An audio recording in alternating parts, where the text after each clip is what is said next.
अस्सलाम वालेकुम वरहमतुल्लाहि वबरकातुहू। मैं आज आप लोगों के बीच में शुक्रिया अदा करने के लिए आया हूँ। मजलिस इत्तेहादुल मुस्लिमीन महाराष्ट्र के अंदर 125 सीटों पर जीत हासिल की, एक बहुत बड़ी कामयाबी है मजलिस के लिए। सबसे पहले तो मैं अल्लाह रब्बुल इज़्ज़त का शुक्रिया अदा करता हूँ।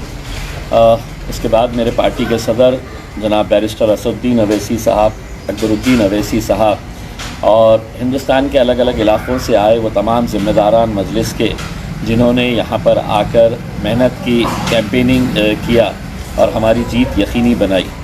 मैं तमाम उन नौजवानों का, उन माओं और बहनों का, उन बुज़ुर्गों, हमारे साथियों का शुक्रिया अदा करता हूँ जिन्होंने इतना यकीन, इतना भरोसा हम पर जताया और इतनी बड़ी कामयाबी हमको दिलाई है। पूरे महाराष्ट्र के अंदर 125 सीटें जीत कर लाना, ऐसे माहौल के अंदर जब फ़िरक़ा परस्ती और मजलिस के ऊपर अलग अलग तरह के इल्ज़ाम लगे हुए थे, ये आवाम की जीत है मैं समझता हूँ। औरंगाबाद शहर के अंदर हमने 2015 में 25 सीटें जीते थे, इस बार हम 33 सीटें जीते। सारे लोग कहते थे कि एमआईएम के अंदर फूट हो गई है, एमआईएम के अंदर नाराज़गी है, एमआईएम कमज़ोर हो चुकी है, एमआईएम 15 भी सीटें नहीं ला सकती है। लेकिन आवाम ने जवाब दिया और 33 सीटों के ऊपर हमें जीत नसीब हुई है। साथ ही साथ मालेगांव में हमें 21 सीटों पर जीत हासिल हुई, धुलिया में 10 सीटें हमें मिली, अमरावती के अंदर 12 सीटें हम जीते हैं, नांदेड़ में 14 सीटें हम जीते हैं, शोलापुर में 8 सीटें जीते हैं, मुंबई में 8 सीटें जीते हैं मजलिस इत्तेहादुल मुस्लिमीन ने। यानी कि राज ठाकरे की मन से, शरद पवार की एनसीपी और अजीत पवार की एनसीपी, अगर इन सब के भी अगर मुकाबला करे तो एमआईएम की सीटें इन तीनों पार्टियों से ज़्यादा है मुंबई के अंदर। अगर उससे ही सटे, अगर हम थाने की बात कर लें तो थाने के अंदर मुमरा में हमने 5 सीटें जीते हैं। ये इसीलिए मुमकिन हुआ कि हमने ये इलेक्शन बहुत ही सूझबूझ के साथ, बहुत समझदारी के साथ, बहुत प्लानिंग के साथ हमने ये इलेक्शन को लड़ा है। हमने पहले ये होता था कि सिर्फ एप्लीकेशन फॉर्म्स मंगाए जाते थे और उस बुनियाद के ऊपर एप्लीकेशन देखकर है तो एबी फॉर्म्स दे दिए जाते थे। इस बार हमने इतनी मेटिकुलस प्लानिंग किए थे कि हमने फॉर्म्स मंगाए, बायोडाटा मंगाया और पर्सनली तौर के ऊपर ऑलमोस्ट 80% जो उम्मीदवार महाराष्ट्र भर के थे उन सब का इंटरव्यूज़ मैंने कंडक्ट किया, मेरे कुछ साथियों को साथ में बिठाया और ये इंटरव्यूज़ हमने कंडक्ट किए। इंटरव्यू के दौरान जब हमको ये बात समझ में आई कि बहुत सारे ऐसे भी उम्मीदवार हैं एक एक प्रभाग के अंदर की जो 3-3, 4-4 लोग काबिल है, इलेक्शन लड़ सकते हैं, जीत सकते हैं, तो ऐसे उम्मीदवारों का फिर हमने सर्वे करवाया और सर्वे की बुनियाद के ऊपर ये नतीजा के ऊपर आए थे हमने कि किसको टिकट देना चाहिए करके। इस दौरान बहुत सी बातें सामने आई, बहुत सारे इल्ज़ामात को हमको झेलना पड़ा, लेकिन हमने खामोशी इख्तियार करते वक्त को दे दिया था कि वक्त जवाब देगा करके। और आज जब नतीजे आए हैं तो वक्त ने अपना जवाब दे दिया है।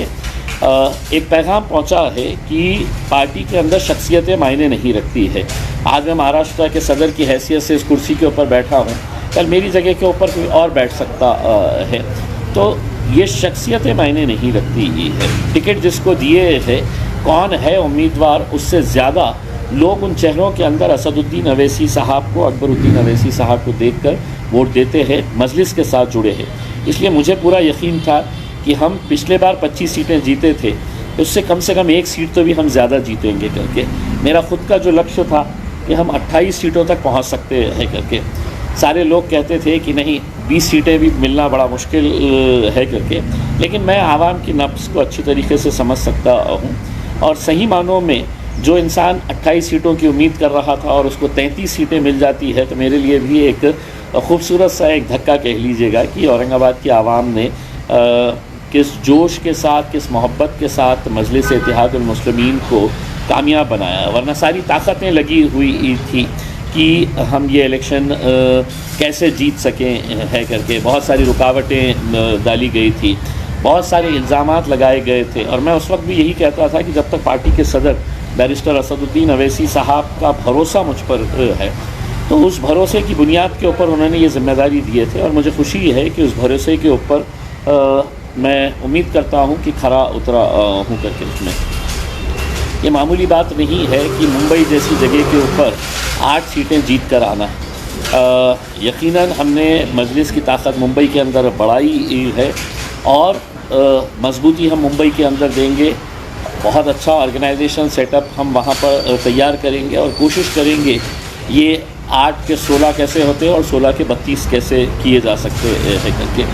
लोगों का यकीन, लोगों का भरोसा जो दूसरी पार्टियों के ऊपर था, सो कॉल्ड सेक्युलर पार्टीज़ के ऊपर था, ख़ास तौर से कांग्रेस का, एनसीपी का और समाजवादी पार्टी का, तो एक बात लोगों के समझ में आ गई है कि समाजवादी पार्टी मुंबई की जो यूनिट है अबू आसिम आज़मी के ज़रिए जो चलाई जाती है, इसका रिमोट कंट्रोल अबू आसिम के पास नहीं है, इसका रिमोट कंट्रोल देवेंद्र फडणवीस के पास है। और कई मरतबा इन्होंने अपनी हरकतों से ये साबित कर दिया है। औरंगाबाद के अंदर ये एमपी का इलेक्शन लड़ाते हैं, एमएलए का इलेक्शन लड़ाते हैं, लेकिन कॉरपोरेशन के अंदर नहीं लड़ाते हैं। एमपी और एमएलए का इलेक्शन इसलिए लड़ाते हैं कि भाजपा उन्हें कहती है कि इम्तियाज़ जलील के या मजलिस के वोट काटना है करके। तो आप कॉरपोरेशन के अंदर क्यों नहीं लड़ते हैं? मतलब साफ है कि आपका रिमोट आपको इजाज़त नहीं देता है कि महानगर पालिका जैसे छोटे इलेक्शनों के अंदर जाओ, हमारे से पैसा लो और एमएलए एमपी का इलेक्शन लड़ो। तो ये लोगों को बात समझ में आ गई। इस वजह से आज मुंबई में भी समाजवादी पार्टी को धूल चाटनी पड़ी है। साथ ही साथ कांग्रेस और राष्ट्रवादी कांग्रेस, अपने आप को सेक्युलर जमात कहने वाले, ये लोगों को हर रोज़ जब ये देखते हैं, आम जनता जब देखती है कि ये तो मेरे वोटों के ऊपर बड़ा हुआ नेता है, आज यहाँ पर कांग्रेस के अंदर था, कल दूसरे दिन बीजेपी की गोद में जाकर बैठ गया है, आज राष्ट्रवादी कांग्रेस के अंदर था, जाके है तो एकनाथ शिंदे साहब की गोद में बैठ गया है करके। तो लोगों को अब हकीकत जैसे जैसे समझने आने लगी है तो वो मजलिस के करीब आने लगे है और यकीनन यहाँ से मजलिस बहुत मजबूती के साथ जाएंगे। अब जितने भी उम्मीदवार चुनकर आए हैं, मैं तमाम उम्मीदवारों को बहुत बहुत मुबारकबाद पेश करता हूँ और मैं समझता हूँ अब आपकी ज़िम्मेदारियाँ पार्टी से ज़्यादा बढ़ चुकी है, क्योंकि पार्टी का चेहरा देखकर आप सबको है तो चुना गया है। आप उन उम्मीदों के ऊपर खरा उतरिए। अभी आपकी ज़िम्मेदारी है कि आप जाइए और लोगों के बीच जाकर आप लोगों का शुक्रिया अदा करिए जिन्होंने आपके ऊपर इतना भरोसा और इतना यकीन जताया है। साथ ही साथ बहुत जल्द हम इंशाअल्लाह एक जश्न का प्रोग्राम मनाएंगे, अच्छा जश्न करेंगे। एक बात जो असदुद्दीन अवैसी साहब ने आज अपनी प्रेस कॉन्फ्रेंस के अंदर ज़रिए भी कहा है कि अब आने वाले वक्त के अंदर किसी शहर के अंदर अगर किसी का मेयर का इलेक्शन होना है या डिप्टी मेयर का इलेक्शन होना है तो हमारी पार्टी का क्या स्टैंड होगा, वो स्टैंड जो भी रहेगा आप अपना प्रस्ताव बनाकर भेजिएगा, मुझे भेजिएगा या पार्टी के सदर बैरिस्टर असदुद्दीन अवैसी साहब को भेजिएगा। आपके साथ चर्चा करेंगे और उस लेवल के ऊपर फिर ये डिसीजन लिया जाएगा। लेकिन किसी भी यूनिट में अपने तौर के ऊपर ये फ़ैसला करने का अधिकार अवैसी साहब ने किसी को नहीं दिया है। पार्टी जो भी फ़ैसला करेगी, चाहे वो मेयर, डिप्टी मेयर का इलेक्शन हो, स्टैंडिंग कमेटी के चेयरमैन का इलेक्शन हो या नहीं, तो फिर कोऑप्ट मेंबर बनाने का भी जो फ़ैसला रहेगा उसमें आपको पार्टी से राय मशवरा करके ही और पार्टी की रजामंदी मिलने के बाद ही आपको ये फ़ैसला करना पड़ेगा। एक बात मैं आपको बता देता हूँ, चुनकर आने के बाद कुछ लोगों के रवैये बदल जाते हैं। जैसा नगर परिषद के इलेक्शन के अंदर आकोट का मैं एग्जांपल देता हूँ, वहाँ पे हमारे 5 नगर सेवक चुन के आए, काउंसिलर्स चुन के आए। चुन के आने के बाद ही उनके तेवर बदल गए और किसी वजह से वो पार्टी के जो फैसले थे उन फैसलों के ऊपर चलने के लिए तैयार नहीं थे। हालांकि उनको शो कॉज नोटिस दी गई थी, असदुद्दीन अवैसी साहब ने ज़ाती तौर के ऊपर उनसे बात किया था, इसके बावजूद भी उन्होंने तय किया था कि हम किसी ऐसे गठबंधन के साथ जाएंगे जिसके अंदर भारतीय जनता पार्टी भी है। अब हम आपको साफ करना चाहते हैं कि किसी भी कीमत के ऊपर किसी भी तरह का कोई समझौता भारतीय जनता पार्टी के साथ नहीं हो सकता है। किसी भी तरह से एकनाथ शिंदे साहब की शिवसेना के साथ नहीं हो सकता है। इसीलिए आने वाले वक्त के अंदर आपका जो भी फैसला, जो भी सुझाव रहेगा वो आप पार्टी के आला कमान के पास भेजिएगा, हम चर्चा करेंगे, आपको भी बुलाएंगे और उसके बाद इंशाल्लाह जो भी पार्टी फ़ैसला करती है उसके ऊपर। जब आकोट के अंदर लोगों ने है तो पार्टी के फ़ैसले को नहीं माना, हमने अभी 4 दिन पहले ही 5 के 5 काउंसिलर्स को पार्टी से निकाल कर बर्खास्त कर दिया, पार्टी से उनको सस्पेंड कर दिया है।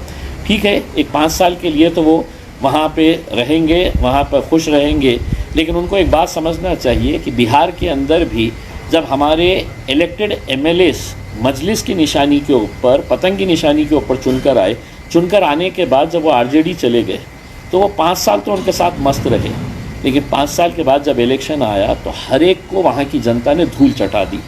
तो इसीलिए ऐसा कोई फ़ैसला ना करें कि जिसकी वजह से पार्टी को बदनामी का सामना करना पड़े, पार्टी को नुकसान हो।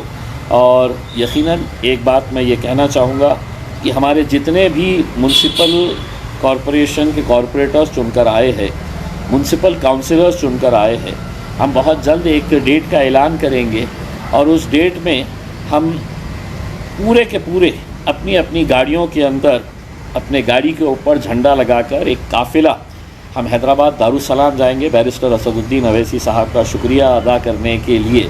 तो आप ये समझ लीजिएगा कि 83 काउंसिलर्स हमारे नगर परिषद के, 125 कॉरपोरेटर्स अगर मिला दें तो ये 200 सवा 200 तो गाड़ियाँ वैसे ही हो जाती है। हर एक को अपनी गाड़ी के ऊपर झंडा मजलिस का लगाकर हम हैदराबाद जाएंगे और बैरिस्टर असदुद्दीन अवैसी साहब, अकबरुद्दीन अवैसी साहब का शुक्रिया अदा करेंगे कि आप लोगों को ये मौका उन्होंने दिया है। और साथ ही साथ आप लोगों को भी जो मजलिस से जुड़े हैं उन्हें तो मालूम है कि दारुसलाम क्या है, लेकिन जो नए लोग हैं उन्हें भी मौका मिलेगा कि हैदराबाद में जाकर वो दारुसलाम देखें कि वहाँ पर काम करने का तरीक़ा कैसा होता है, कैसे पूरे कॉरपोरेटर्स एक जगह के ऊपर बैठते हैं, एमएलएस एक जगह के ऊपर बैठते हैं। कुछ वैसे ही सिस्टम्स जो है वो महाराष्ट्र के अंदर हम कोशिश करेंगे कि मुख्तलिफ़ कॉरपोरेशंस के अंदर इसको लागू करें। तो एक बार फिर से आप सभी लोगों का बहुत बहुत मैं मुबारकबाद पेश करता हूँ और उम्मीद करता हूँ जिस यकीन और जिस भरोसे के साथ लोगों ने आपको चुनकर दिया है उसके ऊपर आप खरे उतरेंगे। बहुत बहुत शुक्रिया।